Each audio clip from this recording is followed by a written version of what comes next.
परभणी शहरातील नवामोंढा परिसरात असलेल्या युको बँकच्या एटीएम सेंटरमध्ये अज्ञात चोरट्यांनी धाडसी चोरी करत तब्बल 5,56,100 रुपयांची रोकड लंपास केली। सीसीटीव्ही कॅमेऱ्यावर चिखल फासून त्याची दिशा बदलल्यानंतर एटीएम मशीनची तोडफोड करून ही चोरी करण्यात आली।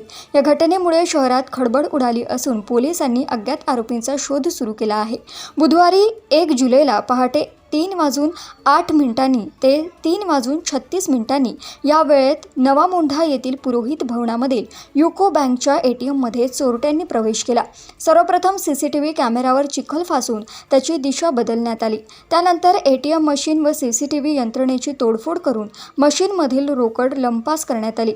सकाळी हा प्रकार उघडीस येताच बँक प्रशासनात एकच खळबळ उडाली।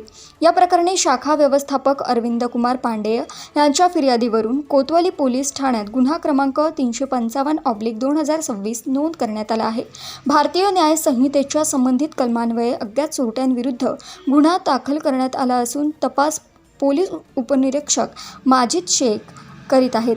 प्राथमिक तपासात चोरट्यांनी एटीएमच्या हालचालींची पूर्वीपासूनच रेकी केली असावी असा पोलिसांचा संशय आहे।